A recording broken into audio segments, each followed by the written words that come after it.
Marcos 14, versículos 51 al 72. Cierto hombre seguía a Jesús, vestido solo con una sábana sobre su cuerpo desnudo, y lo aprendieron, pero él, dejando la sábana, escapó desnudo.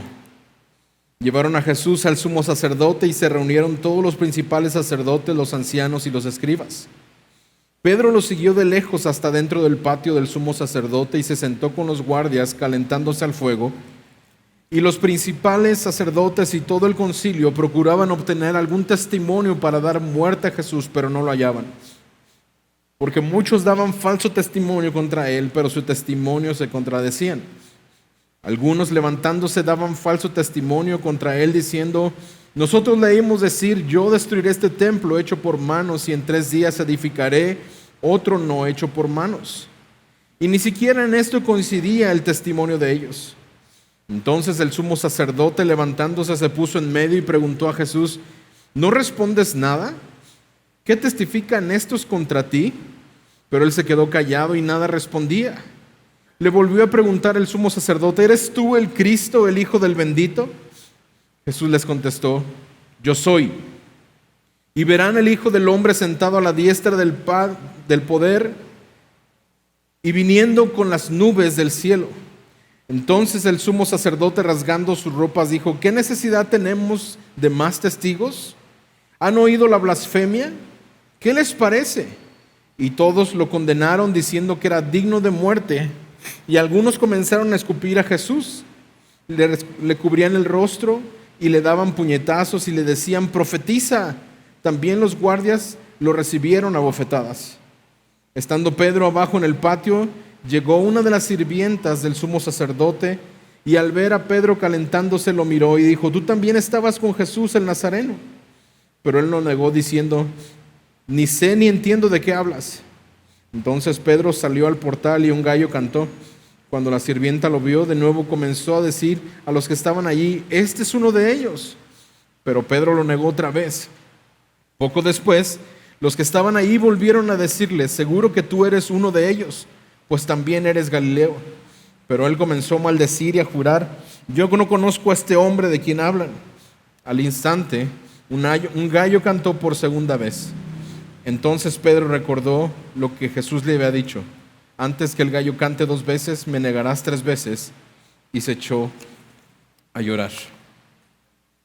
Continuamos, hermanos, en nuestra serie de Marcos, y esta es ya la 3ª semana en Marcos 14. Si lo recuerdas, hemos estado viendo durante algunas semanas ya las últimas horas antes de que Jesús sea crucificado.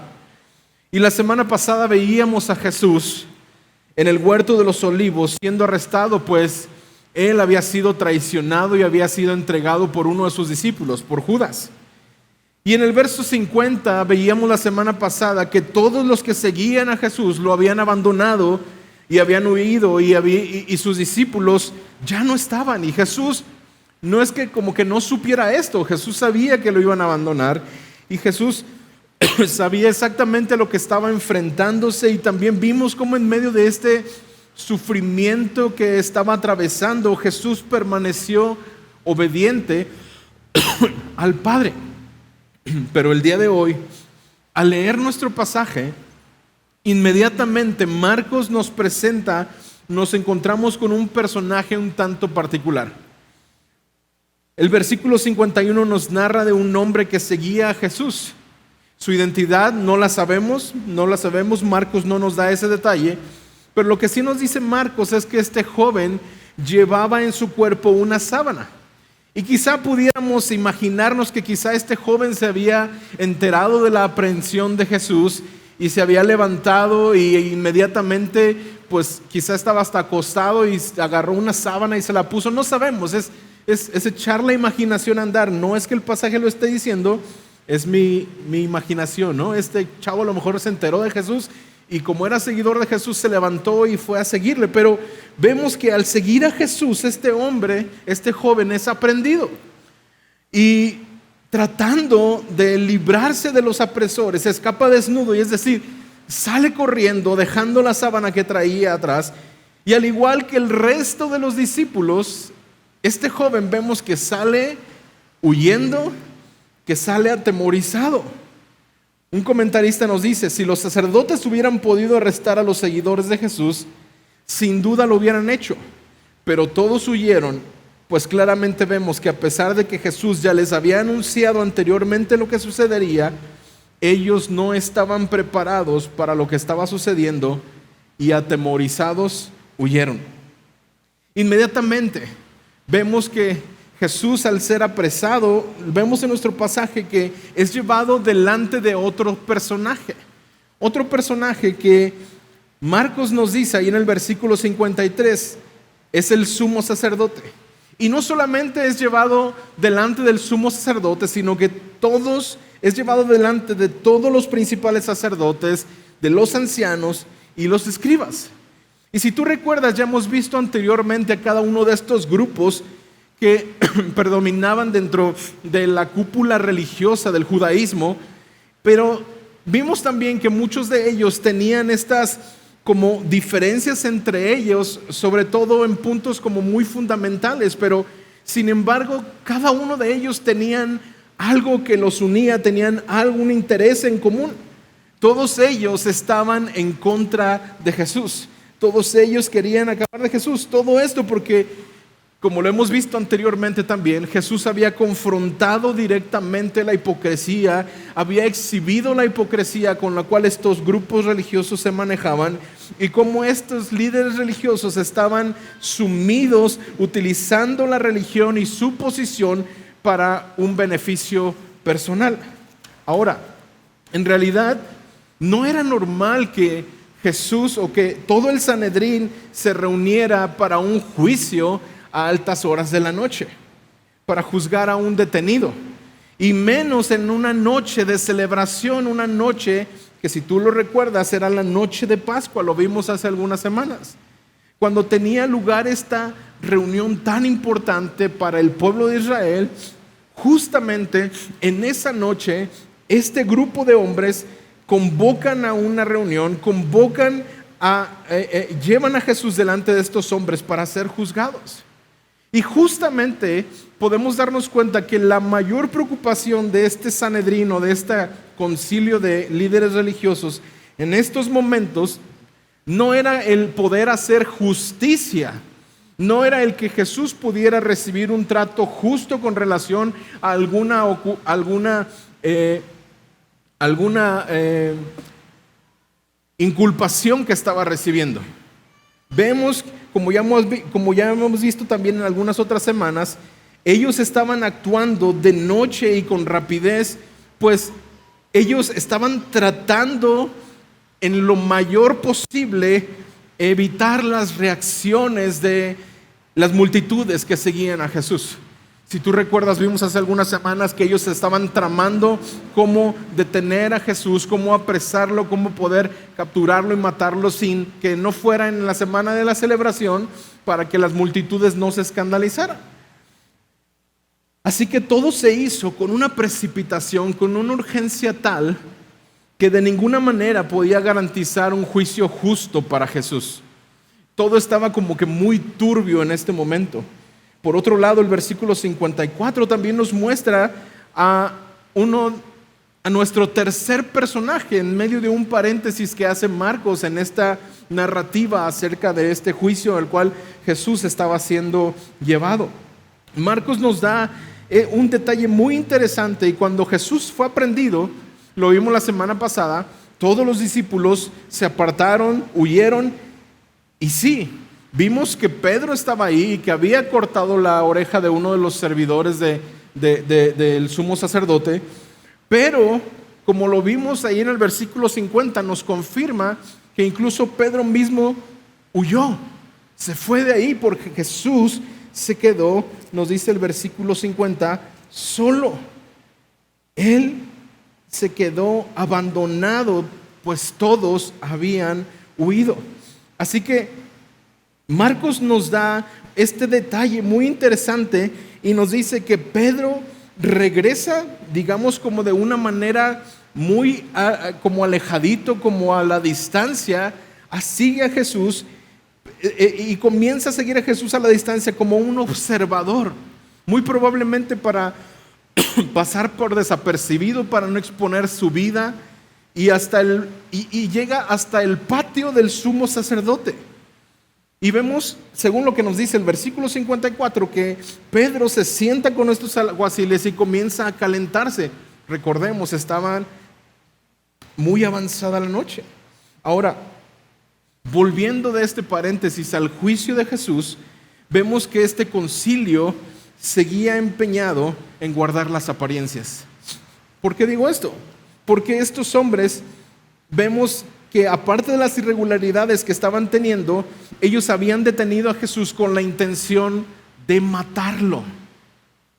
Ellos no habían detenido a Jesús con la intención de realizar un juicio justo y ver si era culpable o no y poder dejarlo libre, pero ellos habían detenido a Jesús con la intención de poder matarle, pero no contaban con acusaciones concretas. No había una acusación tal que sustentara la pena de muerte.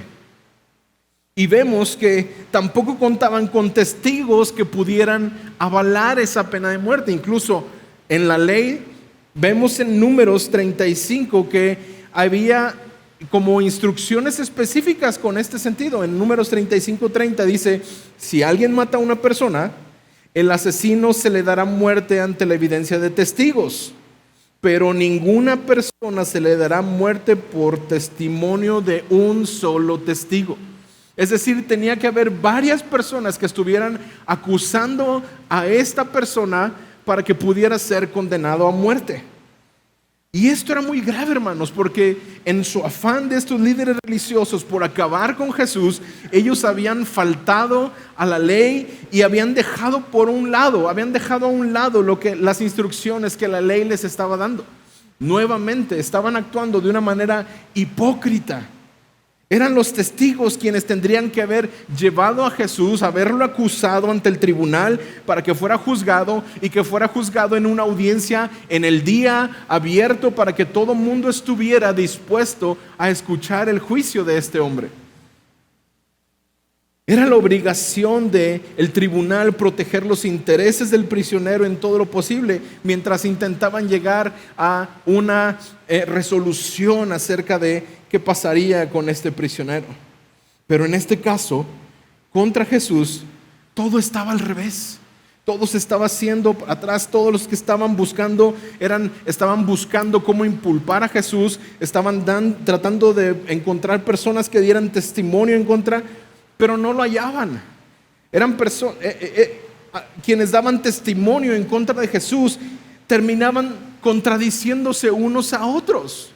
Lo podemos ver. Finalmente ellos habían encontrado a alguien que pudiera dar falso testimonio, a falsos testigos que presentaran acusaciones contra Jesús, aunque para poder hacerlo estaban incluso distorsionando las cosas que Jesús mismo, las palabras que Jesús había hablado. Fíjate ahí en los versículos 56 al 69. Muchos daban falso testimonio contra él, pero su testimonio se contradecían. Algunos levantándose daban falso testimonio contra él diciendo: nosotros le oímos decir, yo destruiré este templo hecho por manos y en 3 días edificaré otro no hecho por manos. Y ni siquiera en esto coincidía el testimonio de ellos.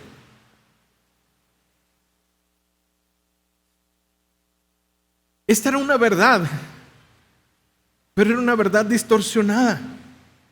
Definitivamente Jesús había dicho que Él destruiría el templo y que lo construiría en 3 días, pero Jesús estaba refiriendo a su propio cuerpo como un templo.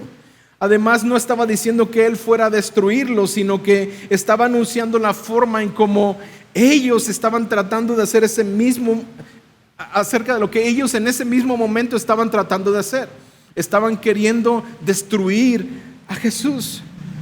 Y cuando ellos, más adelante dijo en 3 días lo levantaría, estaba haciendo referencia a su propia resurrección, a que Él resucitaría y no a la reconstrucción de un templo o de un edificio o de alguna construcción en específico. Pero lo que estos testigos estaban haciendo era utilizar Una táctica que Satanás constantemente utiliza: mezclar la verdad con las mentiras. Y vemos que incluso para darle como más formalidad al asunto, el sumo sacerdote se levanta debido a la falta de evidencias y le pregunta a Jesús: oye, ¿qué dices de esto? ¿Qué dices de las acusaciones que se están haciendo en contra de ti? Mira, estos están testificando en contra de ti. ¿Qué dices de esto? Pero Jesús se quedó callado y nada respondía.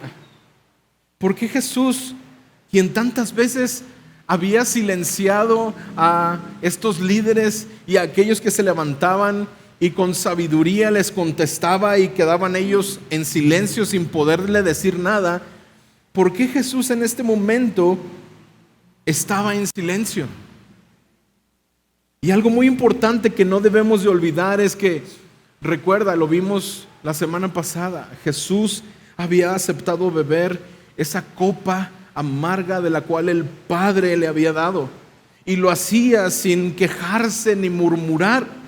De esta manera se estaría cumpliendo lo que se había profetizado acerca de él en Isaías 53:7, donde dice: oprimido y afligido fue, pero no abrió su boca.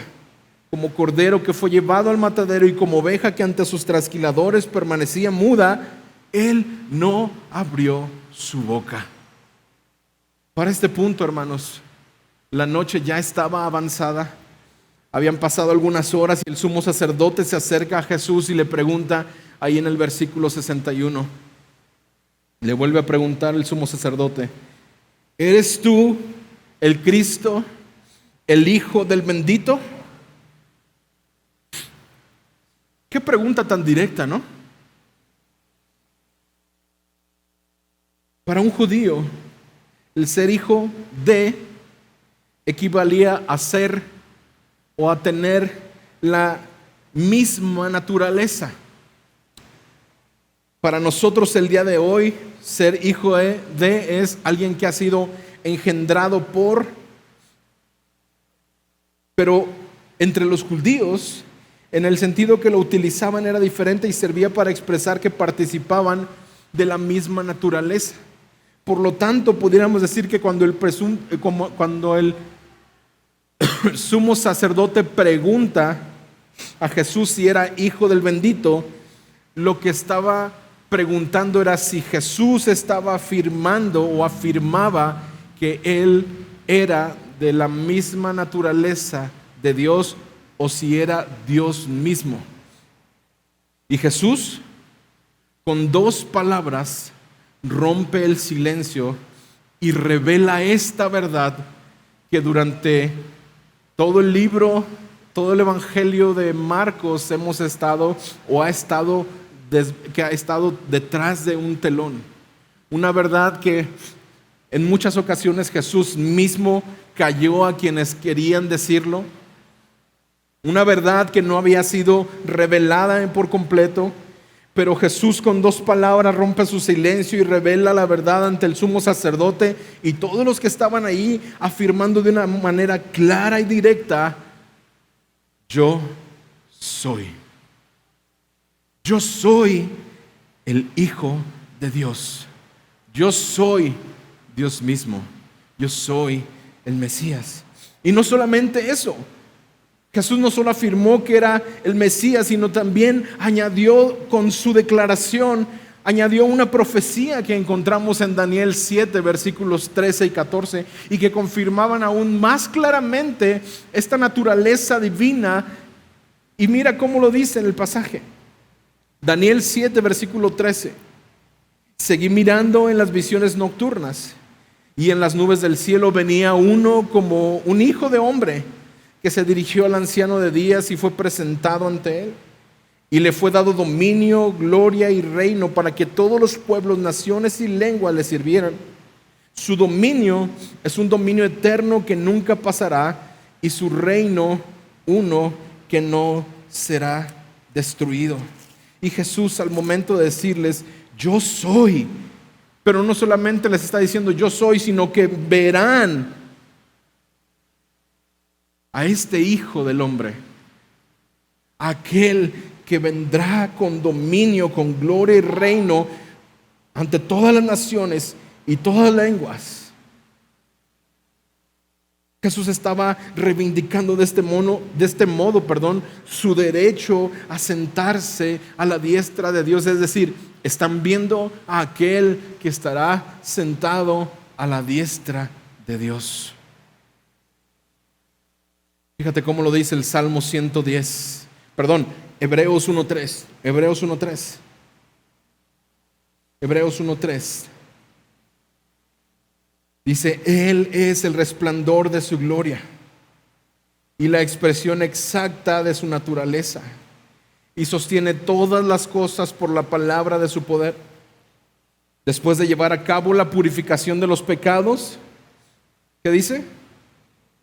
El Hijo se sentó a la diestra de la majestad en las alturas, siendo mucho mejor que los ángeles, por cuanto ha heredado un nombre más excelente que ellos.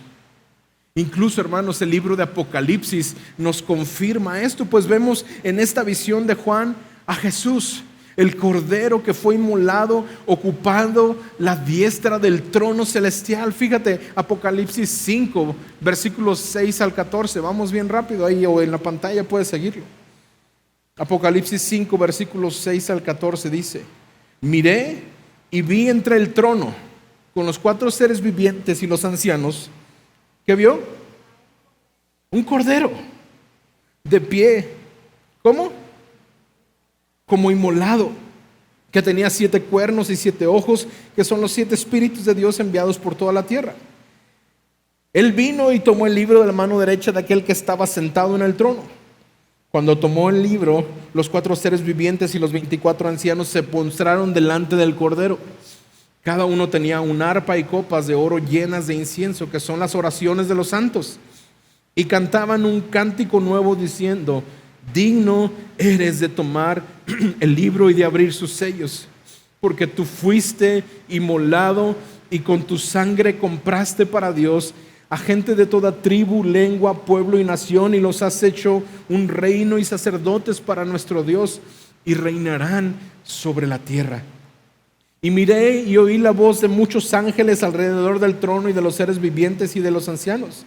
El número de ellos eran miríadas de miríadas y millares de millares, que decían a gran voz: el Cordero que fue inmolado es digno de recibir el poder, las riquezas, la sabiduría, la fortaleza, el honor, la gloria y la alabanza. Y oí decir a toda cosa creada que está en el cielo, sobre la tierra, debajo de la tierra y en el mar, y en todas las cosas que hay en ellos: al que está sentado en el trono y al Cordero sea la alabanza, la honra, la gloria y el dominio por los siglos de los siglos. Los 4 seres vivientes decían amén, y los ancianos se postraban y adoraban. Hermanos, estamos viendo al Cordero inmolado, sentado en el trono, tomando la autoridad y el poder. Y Jesús le está diciendo: y ustedes lo verán. Ustedes están viendo a este Mesías. En este momento podemos imaginar quizá esa satisfacción que el sumo sacerdote pudiera haber estado sintiendo cuando Jesús declaró ser el Mesías. Porque delante de todo el Sanedrín, por fin ellos tenían un motivo, una acusación que podían llevar delante de la autoridad para poder condenar a Jesús a muerte. Y este sumo sacerdote se volvió hacia el resto de los del Sanedrín, exclamando con una expresión de triunfo: ¿qué más necesitamos? ¿Qué más necesidad tenemos de testigos? Han oído la blasfemia, ¿qué les parece? Y mientras decía esto, hizo una dramática actuación como la de los fariseos, exhibiendo, rasgando sus vestiduras como una señal de supuesta ofensa por la blasfemia y el agravio que Jesús había cometido de decir: yo soy Dios, yo soy el Mesías. Y aunque en realidad el sumo sacerdote era un auténtico hipócrita, que lejos de estar indignado por lo que Jesús dijo, Este hombre sentía la más profunda de las alegrías porque por fin el mismo testimonio de Jesús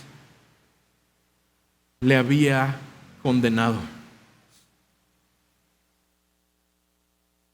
Ninguno de los testigos que hubo en contra de Jesús, ningún testimonio dado en contra de Jesús pudo condenarle a muerte. No había un motivo para poderle condenar. Pero el hecho de que Jesús dijera: soy Dios, el Mesías, era motivo más que suficiente dentro de la ley judía como para condenar a una persona a muerte. Por supuesto, ellos no lo podían hacer porque ellos solamente representaban una autoridad religiosa, pero ellos necesitaban un motivo suficiente para poder presentar a Jesús ante la autoridad civil que era el gobierno romano. Por lo tanto, Jesús es llevado a un segundo juicio delante de el gobierno romano, pero eso lo vamos a estar viendo la siguiente semana. Pero en este punto, hermanos, podemos reflexionar sobre la importancia de esto que estaba sucediendo.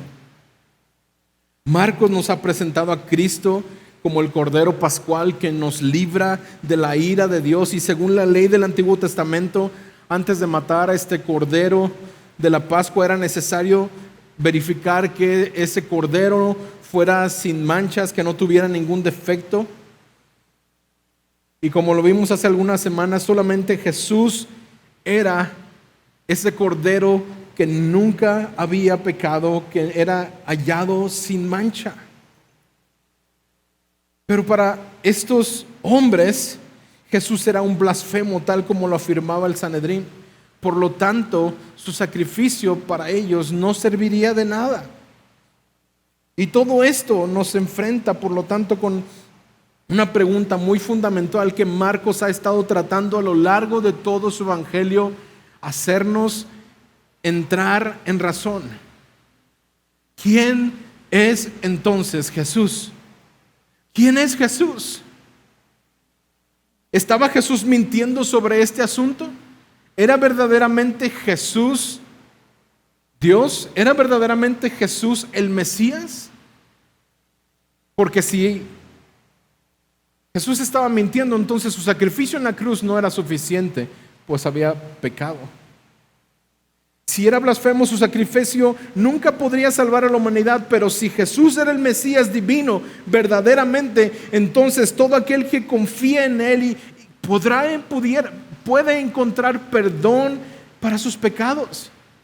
Y si lo que Jesús estaba diciendo, hermanos, era verdad, si Jesús verdaderamente es Dios, lo que aquel tribunal estaba haciendo era condenar al mismo Mesías a muerte. El más grande crimen de la historia de la humanidad conocida se estaba por llevar a cabo, hermanos. El Cordero sin mancha, el Mesías, el Hijo de Dios, estaba siendo llevado a muerte. Por supuesto que el Sanedrín no se sentó y no se pusieron a pensar en esto ni un segundo, pues el pasaje nos relata que inmediatamente estos comenzaron a golpear. Los siervos del sumo sacerdote comenzaron a bofetear, a golpear a Jesús, a escupirle, a burlarse de él. Tan terrible como fuera este juicio de los líderes religiosos en contra de Jesús, aquello que los motivaba era esta envidia y este temor acerca de Jesús. Estaban tomando un placer extraño en torturar a Jesús. Y ni siquiera tenían una razón suficiente para poder torturar, para poder golpear, para poder condenar a Jesús. Lo hicieron única y exclusivamente porque Jesús mismo declaró de su boca aquello que le incriminaría para ser llevado a la cruz del Calvario. Charles Spurgeon dice de esta manera: asómbrate, oh cielos, y tengan mucho temor. Su rostro es la luz del universo, su persona es la gloria del cielo. Y ellos empezaron a escupirle. Ay, Dios mío, ese hombre debe de ser muy vil para ser azotado de esa manera.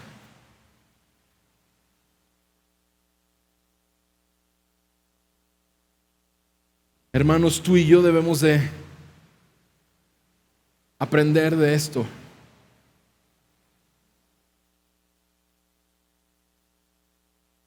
Aquel que verdaderamente es limpio, sin mancha, aquel que verdaderamente trae esperanza y gracia y salvación a través de su muerte en la cruz, fue ridiculizado, fue golpeado.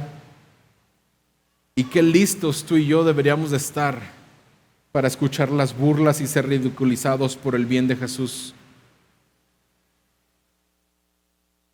Nuevamente Charles Spurgeon lo dice de esta manera: no te metas en una rabieta y piensas que es extraño que las personas se burlan de ti. ¿Quién eres? Querido Señor, ¿quién eres? ¿Qué puedes ser si te comparas con Cristo? Si ellos le escupieron, ¿por qué no deberían de escupirte a ti? ¿Será que tu amo deba de tomar todo áspero? ¿Recibirá él toda la amargura y tú todo lo dulce? Qué bonito soldado eres que demandas un mejor pago que tu capitán. Deberíamos de honrar a nuestro querido Señor con seriedad. Si fuéramos impacientes para avergonzarle, entonces seamos 10 veces más serios para darle gloria. ¿Podemos hacer algo nosotros hoy en día para que Él pueda ser honrado? Ya lo veremos. ¿Podemos hacer algún sacrificio? ¿Podemos realizar alguna tarea difícil para glorificarle? No nos pongamos a deliberar, sino de una vez hagámoslo con todas nuestras fuerzas. Seamos inventivos en las maneras en que le glorificamos, de la misma manera que sus adversarios fueron ingeniosos en sus métodos para avergonzarle. Seguramente sé que Él, quien sufrió todo esto, ya que Él era en verdad el Hijo bendito, debe tener la habilidad para salvarlo. Tales penas deben de ser una entera expiación por nuestras transgresiones. Gloria a Dios que al ser escupido en su faz significa un rostro limpio y brillante para mí. Esas falsas acusaciones sobre su carácter significan no condenación para mí. Hermanos, Jesús, al confesar ser Hijo de Dios, estaba en ese momento, como coloquialmente decimos, poniéndose la soga en el cuello, poniendo sus manos en la cruz para ser crucificado por ti y por mí. Con sola declaración, yo soy. Por lo tanto, hermanos, tú y yo, cuando hemos enfrentado acusaciones, cuando hemos enfrentado calumnias, cuando hemos enfrentado situaciones que nos confrontan con nuestra fe, deberíamos de soportar el dolor, la humillación con la valentía por el bien de Jesús. Deberíamos incluso de ser más diligentes de alabar a Jesús por lo que Él ha hecho. Y sin duda deberíamos de tener más seguridad y más confianza en recibir la obra terminada, la obra de redención terminada en la cruz por Jesús. Versículos 66 al 72. Estando Pedro abajo en el patio, vemos nuevamente a nuestro tercer personaje. Nos dice: una de las sirvientas del sumo sacerdote, al ver a Pedro calentándose, lo miró y le dijo: tú también estabas con Jesús el Nazareno. Pero él lo negó diciendo: ni sé ni entiendo de qué hablas. Entonces Pedro salió al portal y un gallo cantó. Cuando la sirvienta lo vio, de nuevo comenzó a decir a los que estaban ahí: este es uno de ellos. Pero Pedro lo negó otra vez. Poco después, los que estaban ahí volvieron a decirle: seguro que tú eres uno de ellos, pues tú también eres Galileo. Pero él comenzó a maldecir y a jurar: yo no conozco a este hombre de quien hablan. Al instante un gallo cantó por segunda vez, y entonces Pedro recordó lo que Jesús le había dicho: antes que el gallo cante 2 veces, me negarás 3 veces. y se echó a llorar. Seguramente el propósito de Pedro era observar el proceso del juicio de Jesús sin que lo reconocieran, pero una de las sirvientas, como lo acabamos de leer, lo reconoce. Reconoce que era uno de los discípulos de Jesús y después de acusarle directamente, lo sigue hasta el patio donde había seguido y no solamente lo acusa directamente, sino que les dice a las otras personas que estaban ahí, este es seguidor de Jesús, él estaba con él. Aquella mujer estaba poniendo a Pedro en graves aprietos, en graves problemas. Las acusaciones le llovían por todos lados a Pedro. Aquello era suficiente como para poner nervioso a cualquiera de nosotros. ¿Cómo salir pues de esta situación? Pareciera que en este momento el terror se apodera de Pedro y él comienza a verse acorralado, y al verse acorralado comienza a cobardemente ceder ante las preguntas de aquellos y furiosamente confiesa y niega a su maestro con juramentos y con maldiciones, diciendo que no le conocía, y empieza a convocar y a invocar cualquier tipo de maldiciones sobre sí mismo con tal de convencerlos que él no era seguidor de Jesús. ¿Dónde había quedado aquella fidelidad que le había prometido hasta la muerte a Jesús? ¿Dónde está aquella fidelidad que alardeaba quizá delante de los apóstoles? En ese momento esa fidelidad se vino abajo y negó al Señor.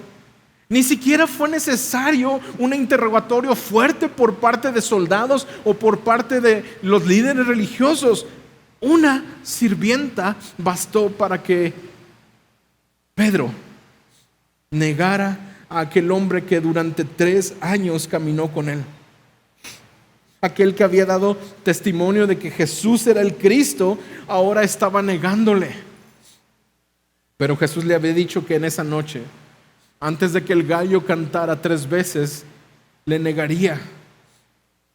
Antes de que el gallo cantara, 2 veces, le negaría 3 veces.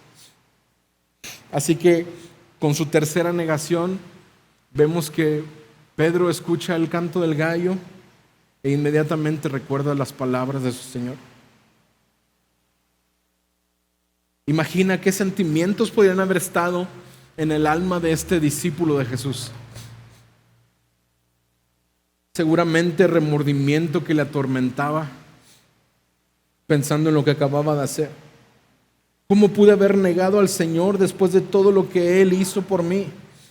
¿Cómo puedo corresponder de esta forma a la amistad, al amor con el que tantas veces Jesús me trató? Seguramente que también recordó que Jesús le había dicho y le había advertido que esto sucedería anteriormente. Sin embargo, algo que podemos ver y de lo que podemos aprender el día de hoy, y es algo muy positivo, y es que el arrepentimiento inmediato de Pedro. Marcos nos dice que en ese momento se dio cuenta y se echó a llorar. Y sin duda cada una de sus lágrimas era una evidencia de este arrepentimiento genuino y real. Y muy seguramente con este arrepentimiento genuino venía dolor que le producía su pecado. Había también un profundo sentimiento de vergüenza que era necesario que él experimentara en ese momento para arrepentimiento. Todo esto, hermanos, muy probablemente llevó a Pedro a descubrir que era mucho más débil de lo que él creía que era. Y como decimos, es triste, este triste incidente que está en las Escrituras, ciertamente ha sido puesto ahí para nuestra propia edificación. Hermanos, nosotros estamos inclinados a pensar que podemos incluso muchas veces ser más fuertes de lo que somos, o que quizá nunca negaríamos a Jesús. Pero no lo olvidemos, la naturaleza caída del hombre es así de débil aún en el mejor de los hombres que pudiéramos pensar. Y nadie debe de considerarse lo suficientemente fuerte como para pensar que está libre de caer. Nuestro pasaje, hermanos, Marcos 14, 51 al 72, nos presenta estas escenas que nos desafían, hermanos. Estas escenas que desafían nuestra fe y nuestro compromiso con Jesús. Por un lado vemos a Jesús enfrentando un juicio injusto, un juicio cruel, siendo condenado por dar testimonio de que es el Hijo de Dios. Pero vemos a Jesús con una determinación tal al cumplimiento del propósito que Él tenía. Y esto nos debe llevar a adorarle. Nos debe de llevar a tener agradecimiento en nuestro corazón. Al mismo tiempo recordar que debemos de mantenernos firmes en nuestra fe, incluso cuando enfrentamos oposición y dificultades, hermanos. Por otro lado, Marcos nos presenta a un Pedro y a un joven que salió desnudo.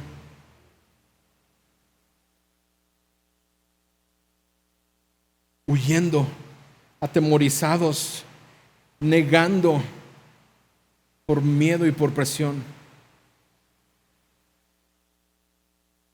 Y esto nos recuerda, hermanos, nuestra propia fragilidad. La necesidad que tenemos, tú y yo, hermano, de depender totalmente de la gracia de Dios para mantenernos fieles en medio de las pruebas de nuestra fe. Hermanos, que este pasaje nos motive a seguir el ejemplo de Jesús, manteniendo nuestra fe y dando testimonio de ella a pesar de las dificultades, y a buscar la restauración y el perdón de Dios cuando hemos fallado. Hermano, que podamos aprender de Pedro y recordar que aunque podemos caer, Dios es fiel para perdonarnos, para levantarnos y limpiarnos y restaurarnos cuando en arrepentimiento venimos delante de Él. Hermanos, sin duda este pasaje nos desafía a que nuestra fe debe de estar tan arraigada que podamos dar testimonio de Jesús como el Hijo de Dios, incluso en medio de desafíos que enfrentamos al seguirle. Porque ¿sabes qué? Sin duda enfrentaremos acusaciones, enfrentaremos desafíos al seguir a Jesús. Por lo tanto, ¿cómo reaccionaremos? ¿Qué testimonio daremos acerca de aquel que nos ha salvado y nos ha rescatado?